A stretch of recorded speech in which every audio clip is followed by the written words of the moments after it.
Hey everybody, Mark Agnesi here for Gibson TV. Today, I'm in the San Fernando Valley of Los Angeles, California, outside of one of the world's most famous guitar stores. Now, for over 40 years, guitar lovers from all over the world have flocked here to buy, sell, trade, see, and be seen. If you're in Los Angeles and you love guitars, you have to check out Norman's Rare Guitars. Let's do it.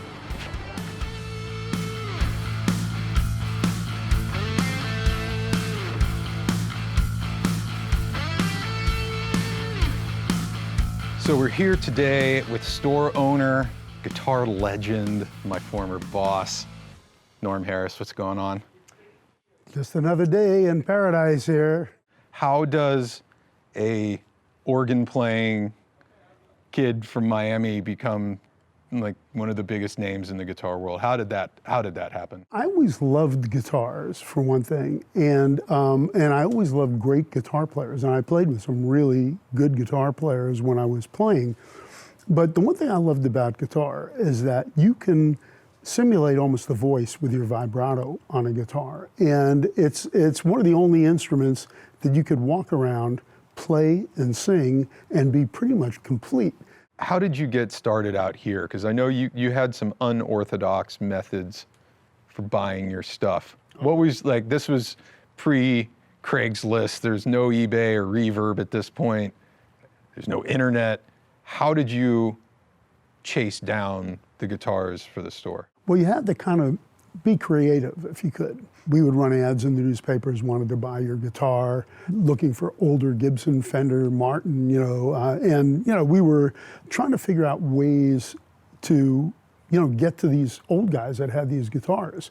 And my wife Marlene said, why don't you put an ad for one of the guitars in the horses for sale section? I said, what? She goes, cowboys played guitar. That makes some sense. I went, I don't know. And I did it, and I scored a lot of guitars, so I have to give her credit for that. This stuff was just used back then. You're kind of one of the stores credited with kind of creating this vintage guitar market. When did this stuff go from just being a used guitar to having that cachet of being a vintage guitar? In the beginning, you'd go out to see great players and ask them what they like and what can we do better and that kind of thing. And the companies paid attention to that. Unfortunately, a lot of the companies a little later on in the 70s figured, okay, we've got this great guitar. Now, how can we save like $5 on this and $2 on that, whatever? And instead of trying to make the best guitars they could, they were trying to save some money. People started paying so much for the older guitars, sometimes more than the new guitars, that the companies were kind of going, what's going wrong? What's wrong here? Why are our new guitars selling for less than our old guitars? The word vintage wasn't even used until the mid-70s, I would say. I mean, Guitar Player magazine would come out and they would have a thing called the Rare Bird column. And they would feature a guitar and they would talk about the specs of the guitar and all that. And for certain people, they really were getting into it. Some of the top players, a lot of the companies would have been happy to give them guitars, and they would go out and spend a lot more money on an old guitar. And everybody was going, well, why would you do that when you can get all the new guitars for free that you want? Now, for the guitar lovers out there, walk me through day one of your first store. It's 400 square feet. Yep. If I would have walked in there on day one, what would have been hanging on the walls at that time? Well, everything that was in there was vintage. Might have been an original Flying V sitting there, a 50s Gibson double neck, Les Pauls, SGs, 335s, Blackguard Tellys, Strats. I mean, really cool stuff. I've seen some pictures of the store and it was like, man, I can't believe I had that stuff just sitting on the wall. There was one time where I had like about 10 or 12 Strats on the wall, and they were all pre-CBS. Some were like maple necks and some were rosewood necks. And you could have had your choice of any rosewood neck for $750 and any maple neck for $1,000. Any color you want. Yeah, pick a just color. pick it, Yeah. So little did I know. No, I always remember some of the older customers that come in over the years, and they always love to break your balls on, hey, Nor, you remember when you sold me that Blackguard Telly for $350? What do you think that's worth now? Yeah, I remember. I mean, there's a lot of them. There's so many guitars that I kind of wish I didn't sell, and I thought I did good at the time, but if I would have kept a lot of those guitars, And I did keep a lot of guitars. One thing is that I did, when I found really great examples, I did stash a lot of stuff away. So even to this day, I still have 500 or 600 guitars in a warehouse besides what you see in the store. So, but at the time, you know, as I made money, when I found something that was really cool and really unusual, I would just kind of put it away. And I had a lot of stuff stashed for many, many years. So what are you holding in the secret stash right now? Well, I've got some nice stuff. Come on back. Sorry, I had to do that. I mean, You've done this once or twice. this is probably the most famous stock room in the history of retail. Some of these cases are the cases for the guitars out there. Some of the cases in this row on either side are full of stuff that's so nice it doesn't even go out on the floor. This is something that I just got. That's very nice. This is a 66 jazz bass in Ooh, Olympic white. Yeah. Man, it's clean. Beautiful. Oh, this is a P bass. I have a jazz bass also. You got the matching jazz? This is a 66 also. That's a clean brown case. Yep. Ooh, yikes. It's got to be one of the cleanest ones on the planet. 1960 country and western.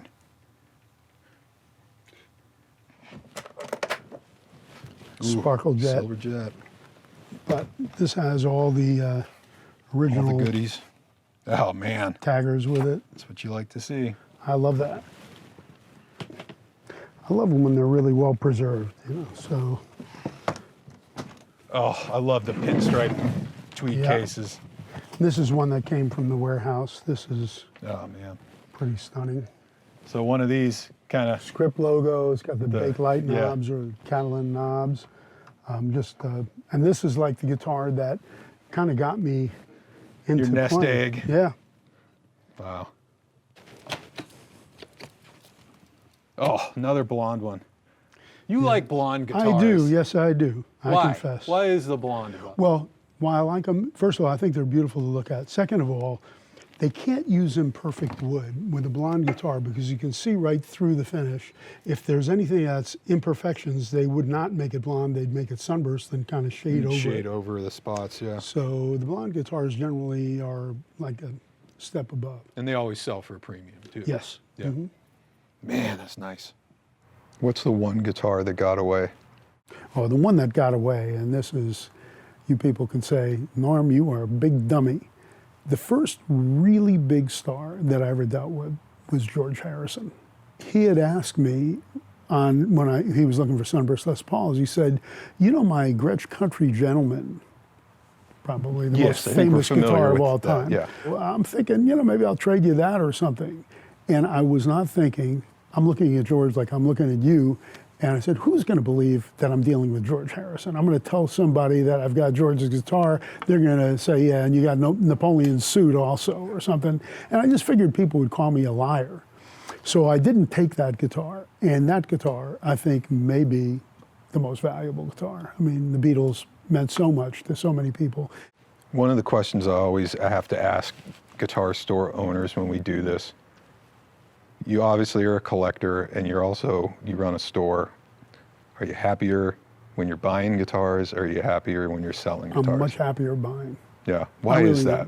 Because, I mean, you know, when you find the right guitar, it's sort of, you know, like prospecting. You know, you put your pan in the water there and, you know, all of a sudden there's a piece of gold and you kind of, it's exciting. And selling it, a lot of the times, especially when I sell certain things that I don't think I'll ever be able to replace, so that gives me some remorse. And I have remorse over a lot of guitars that I've sold, but they've gone to good hands, and these things will outlive all of us. I mean, I was doing this with some of these guitars I've had since I was a young man, and I still have them. And I did my part in kind of trying to preserve some of the really good examples, and whoever buys them hopefully will respect them and do the same thing. What are some of the movies that you've helped kind of curate the guitars for throughout the years? Well, Back to the Future. And I remember, this is a story when Mark was working here. A lady comes into the store and she's got the Back to the Future guitar. Now, I sold... Part two. Yeah. From part two, yeah. But I sold both guitars. One of them went to my friend Richard, gave him a good deal on it, and I thought it was a good deal for me. But the lady, I don't remember, what did she want? $1 million. $1 million for the guitar. And I said to Mark, Mark, are you crazy? I mean, you know, you want that guitar? Why would you want that guitar so bad? And he told me, that's the most important guitar in movie history right there. That's the reason. That's the reason my whole generation, I think, picked up the guitar. It's just like the coolest moment for the guitar in cinema.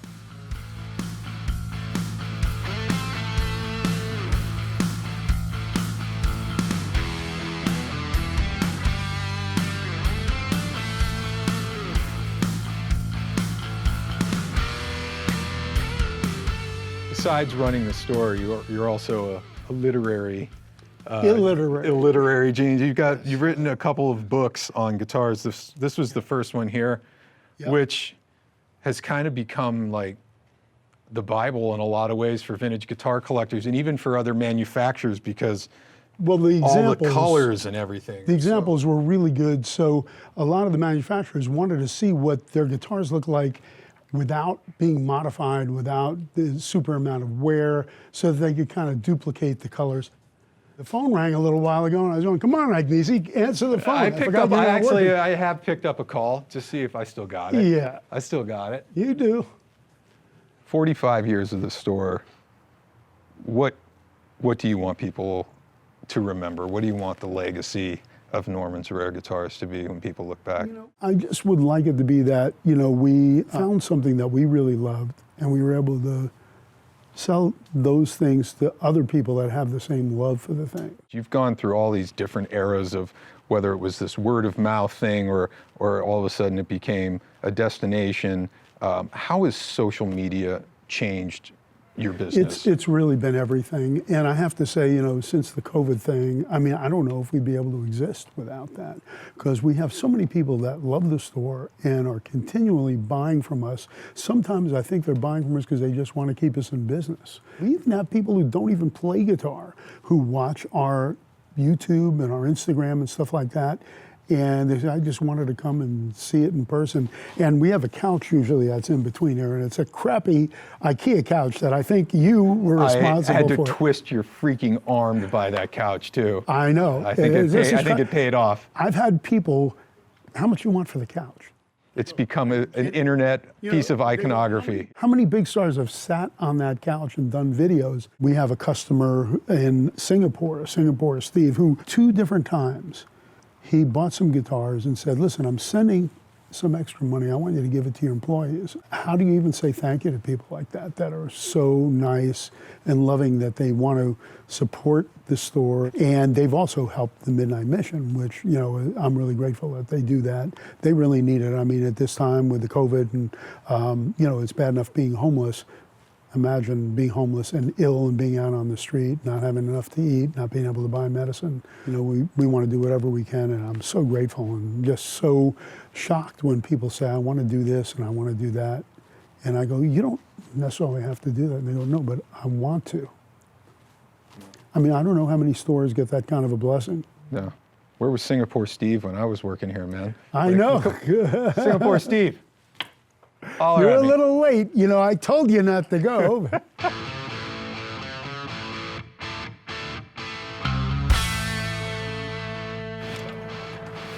So there it is, Norman's Rare Guitars. To check out their full list of new, used, and vintage guitars, check them out online at normansrareguitars.com. And don't forget to check out their incredible content on Instagram and YouTube at Norman's Rare Guitars. That does it for me. I'm Mark Agnesi. I'll see you guys next time from another iconic music destination on another episode of The Scene. Peace.